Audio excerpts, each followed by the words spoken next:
নমস্কার শ্রোতা বন্ধুরা। গরমে সবাই খুব নিশ্চয়ই কষ্টের মধ্যে আছেন, আমিও কষ্টের মধ্যেই আছি। আমি দ্বিতীয় প্রতিবেদন নিয়ে আবার আপনাদের সামনে হাজির হলাম। প্রথম প্রতিবেদনে আমি কতগুলো প্রাচীন ছড়া আপনাদের সামনে উপস্থাপন করেছিলাম।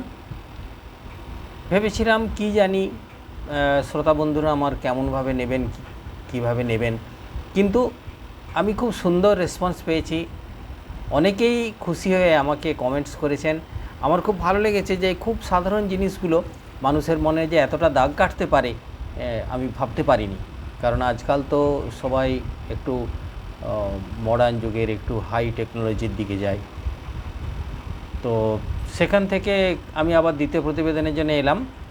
এই প্রতিবেদনে আমি আর কোনো ছড়া কবিতা যাচ্ছি না, আমি এবার একটি গল্প উপস্থাপন করব।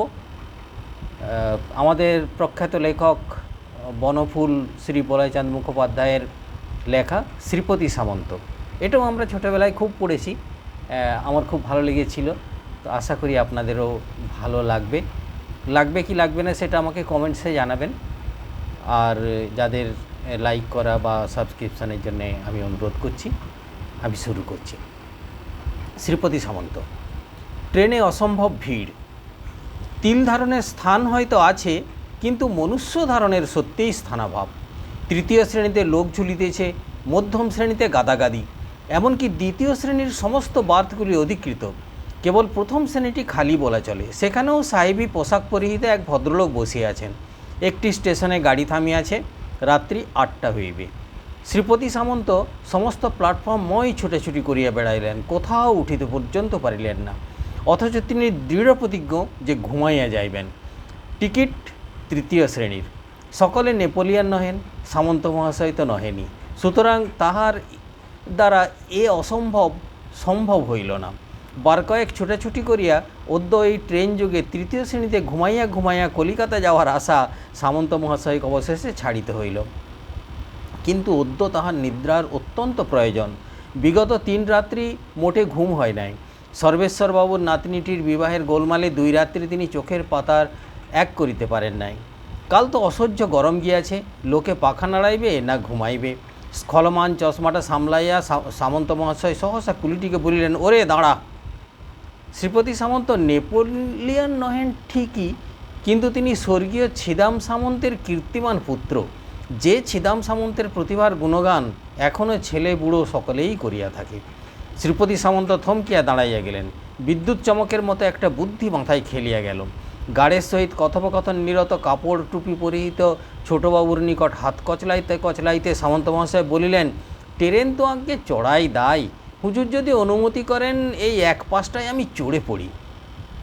বলিয়া সামন্ত মহাশয় প্রথম শ্রেণীর সংলগ্ন ভৃত্যের কামরাটির দিকে অঙ্গুলি নির্দেশ করিলেন। স্টেশনের ছোটবাবুটি এই নিতান্ত ভারতীয় বৃদ্ধের স্পর্ধায় প্রথমটা হতবম্ব হইয়া পরে অনুকম্পান্বিত হইলেন। ভাবিলেন মূর্খ লোক, বুঝিতে পারে নাই তাই। বলিলেন, ওটা তো ফার্স্ট ক্লাস গো। ফার্স্ট ক্লাস চেনেন না এতটা মূর্খ অবশ্য সামন্ত মহাশয় নহেন। তিনি বিনীতভাবে আবার বলিলেন, আগে ওটাতে নয়, এইটের কথা আমি বলছি। এটাতে তো গদিমদি কিছুই নাই। যদি হুজুর দয়া করেন, আমি বুড়ো মানুষ, গরিব লোক, আমার শরীরটাও খারাপ। বিশ্বাস করুন হুজুর, 3 রাত্রি ঘুম হয় নাই। প্রথম শ্রেণীর যাত্রীটি জানালা দিয়া মুখ বাহির করিয়াছিলেন।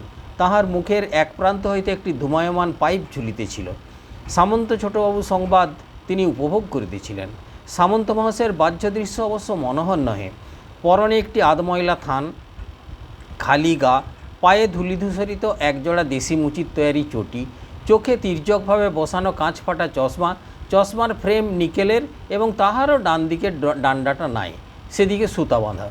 সামন্ত মহাশয়ের ঘাটটি ঈষৎ বাঁকা, চক্ষু দুইটি রক্তাভ, চোখের পাতা নাই। চোখ দুইটি দেখলে কিন্তু লোকটির প্রতি শ্রদ্ধা হয়। লোল চর্ম, নির্লোভা মুখখানি বিনয় গদগদ, মাথায় টাক, বর্ণ নাতি ফর্সা কালো, হাতে থেলো হুঁকো। ছোটবাবু বললেন, এই সাহেবকে বলো, ওরই চাকরের জন্য এই কামরাটা আলাদা করা আছে, উনি যদি আপত্তি না করেন আমার আর আপত্তি কী।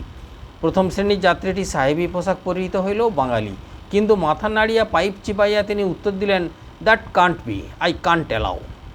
সামন্ত মহাশয় করজোড়ে বলিলেন, আমিও তো হুজুরের চাকরি, চাকর ছাড়া আর কি, অনুমতি যদি করেন দয়া করে। এই বৃদ্ধের সহিত বাগ্বিদণ্ডা করিয়া সময় নষ্ট করিতে সাহেবের আর প্রবৃত্তি হইল না। তিনি সপাইপ মুন্ড ভিতরে টানিয়া লইয়া ইলেকট্রিক পাখাটা ফুল ফোর্সে খুলিয়া দিলেন। ঢং ঢং করিয়া গাড়ি ছাড়িবার প্রথম ঘণ্টা হইল। সামন্ত মহাশয় অসহায়ভাবে আরেকবার তৃতীয় শ্রেণীগুলির দিকে তাকাইলেন। পায়দানে পর্যন্ত লোক ঝুলিতেছে, উহার মধ্যে শেষে ঢুকিতে হইবে, অথচ সামন্ত মতি স্থির করিয়া ফিরিলেন। শুনলেন হুজুর, এটাতেই চড়লাম আমি, কুরুকে পাঠিয়ে দেন, ভাড়াটা আমি দিয়ে দিচ্ছি। ওরে আন, এটাতেই সব আন। ওহে কালীকিঙ্কর, সমাপদ কোথায়? বাঞ্ছা, ও বাঞ্ছা, এই দিকে, এইখানে চড়াও সব। হৈ হৈ শব্দে কালীকিঙ্কর, সমাপদ, বাঞ্ছা, কয়েক বোঝা শালপাতা, এক বান্ডিল থালি বস্তা, 2 হাঁড়ি গুড়, একটি তরমুজের বস্তা, একটা ছিপ, 2টা প্রকাণ্ড ঝুড়িতে নানাবিধ ছোট বড় বোঁচকা ও পুটুলি ও 1 টিন ঘি সমেত সামন্ত মহাশয়কে ফার্স্ট ক্লাসেই তুলিয়া দিল। কালীকিঙ্কর ও সমাপদ পদধূলি লইয়া নামিয়া গেল। সামন্ত মহাশয় হাসিয়া বাঞ্ছাকে বলিলেন, তুই তাহলে ওই পাশের কামরাটায় থাক গিয়ে, তোরই মজা হলো রে, তামাক টিকে সব গুছিয়ে রাখ। বাঞ্ছা নামিয়া পাশের কামরায় চড়িল। ট্রেন ছাড়িয়া দিল। ঠেলো হুঁকাটায় একটা টান দিয়া ঘড়ঘড়ায়মান কপটাকে সশব্দে বাহিরে নিক্ষেপ করিয়া সামন্ত মহাশয় সাহেবকে লক্ষ্য করিয়া বলিলেন, ঘুমটা হওয়া আজ নিতান্ত প্রয়োজন হুজুর। কাল সকালে মাথাটা ঠিক রাখা দরকার, অনেক টাকার কেনাবেচা করতে হবে। যথা সময়ে গ্রুমফসুস্সু সমন্বিত পাঞ্জাবি স্ক্রু আসিয়া দর্শন দিলেন ও ভাড়া চাহিলেন।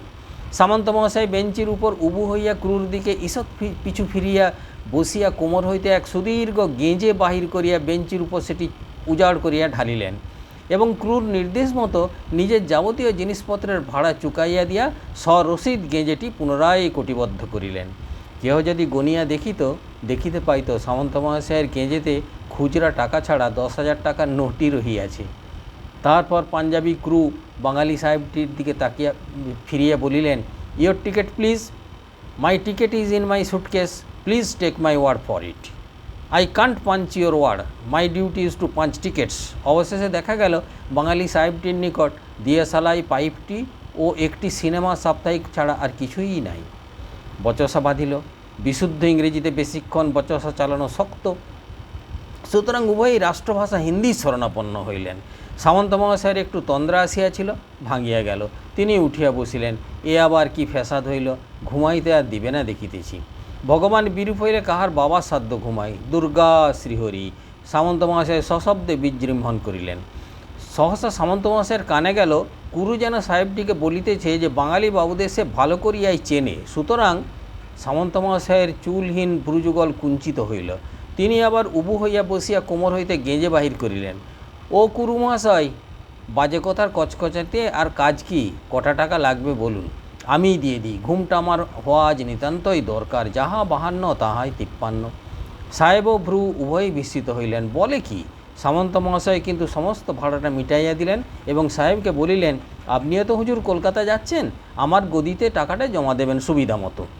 এই বলিয়া তিনি একটা ঠিকানা দিলেন। তারপর ক্রুর দিকে ফিরিয়া মাথা ঝাঁকিয়া সামন্ত মহাশয় রাষ্ট্রভাষায় বলিলেন, কটা বাঙালি আপ দেখা হয়, জাত তুলকে গালাগালি দেওয়া কোন দেশি ভদ্রতা রে বাপু, দুর্গা শ্রীহরি, দুর্গা শ্রীহরি, দুর্গা শ্রীহরি।